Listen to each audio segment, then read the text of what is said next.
Hello, followers and subscribers.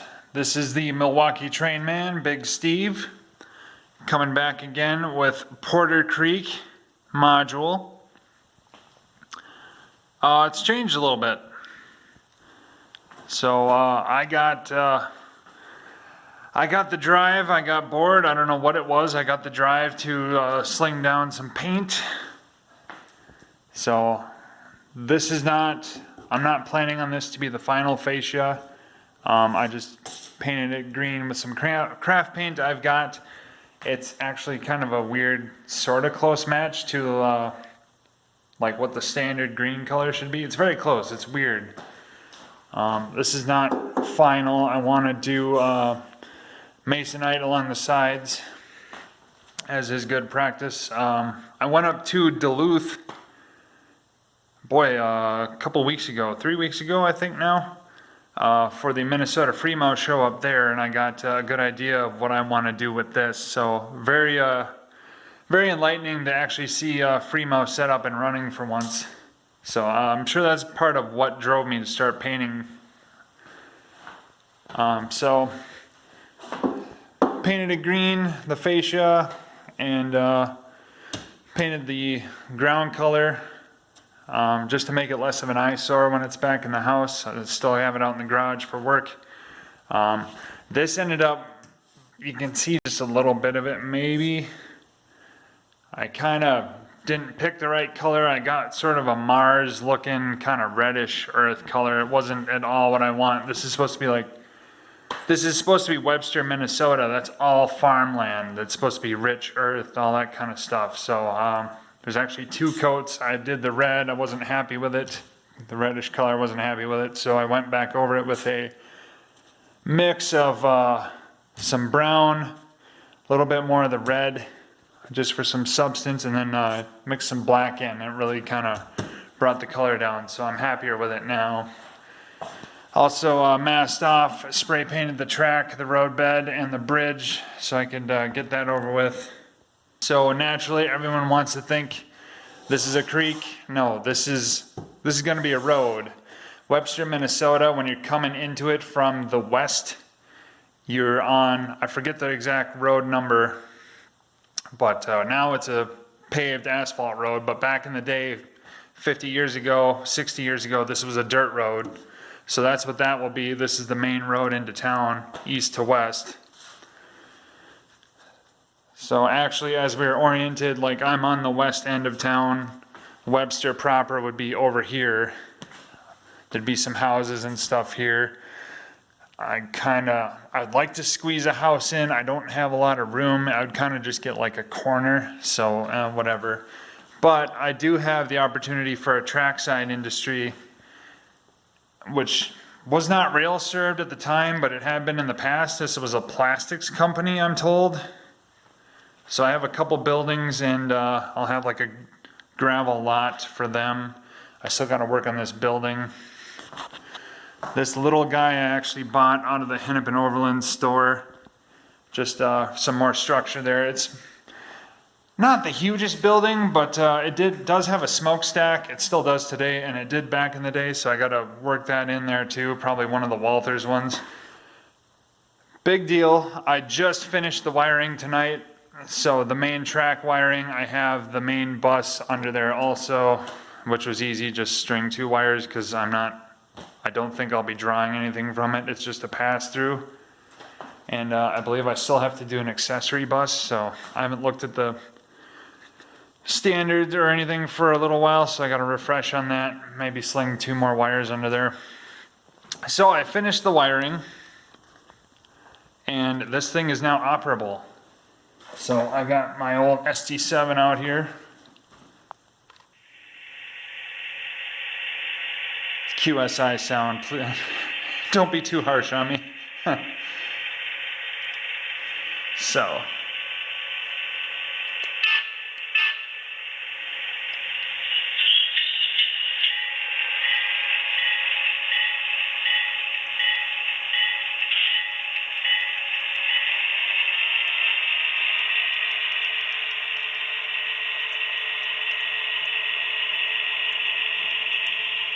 There he goes.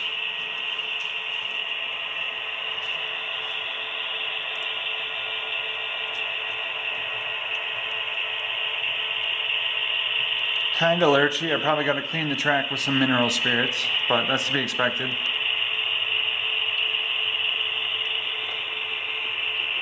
And all the way to the end. So this is my first ever module, and I've never built a layout or anything. This is like the first time I've ever done any of this stuff ever. On that note, props to North Metro, specifically AJ Murphy. I had the fortunate privilege of being at North Metro one night when he literally slammed down it'd be the upper deck taconite sub, the yard that they use for switching their ore trains. I watched him knock out laying track like a whole yard in like 3 hours, which he just used straight sections of flex track and he glues it with liquid nails. So that's exactly what I did here. So thank you, AJ, for showing me how to do that. That amazingly, I was able to do it myself, so I wasn't sure how that would work out. But yeah, if you're one of my Facebook followers and you saw my little teaser video, I kind of did this stupid in hindsight, but I don't think it will be a problem. So my teaser video was just this one section up to here, because it turns out my rail joiner here does not pass power, and that's because I got ahead of myself and I painted the track before I did that rail joiner, like before I had it glued down or anything.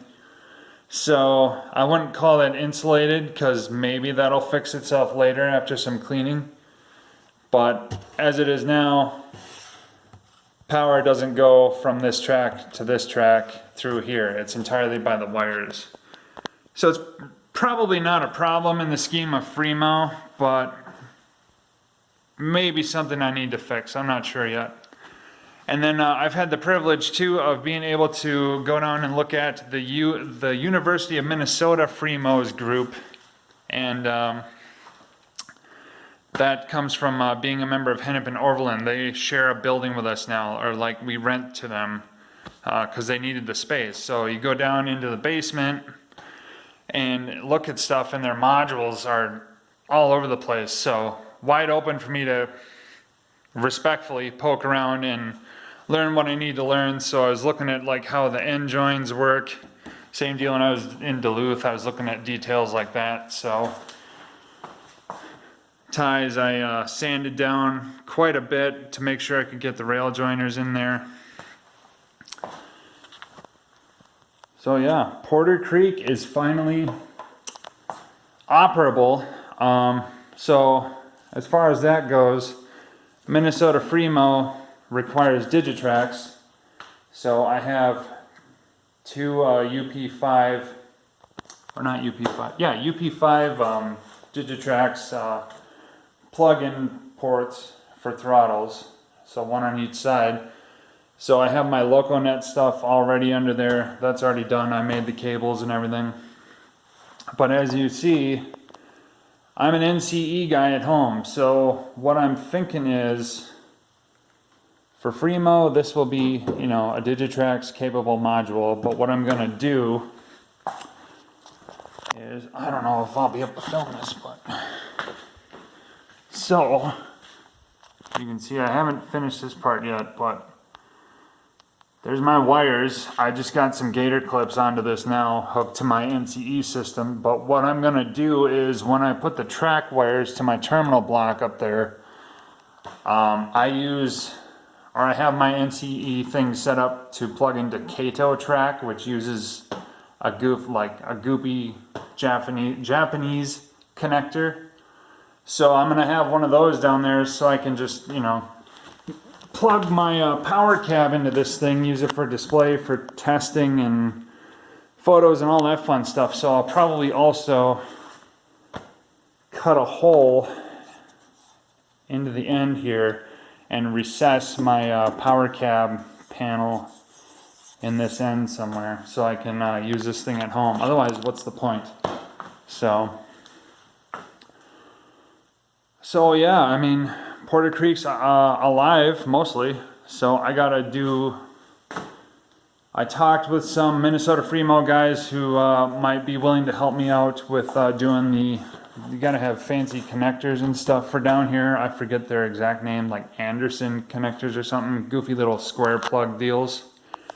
I talked to some guys about getting some help with that, so we may do a wiring clinic and get some knowledge on how to do that. So in that case, the next stage of progression, hopefully scenery, I will have part 3 of Porter Creek ready to show off. So for now, this is how it is, but it's alive, and you know, I can at least program stuff on it, so that's cool. And it's all painted up and won't be such an eyesore when it's sitting around in my house. So yeah, that wraps up part 2 of Porter Creek. Thank you very much for watching. Milwaukee Train Man, Big Steve, signing off.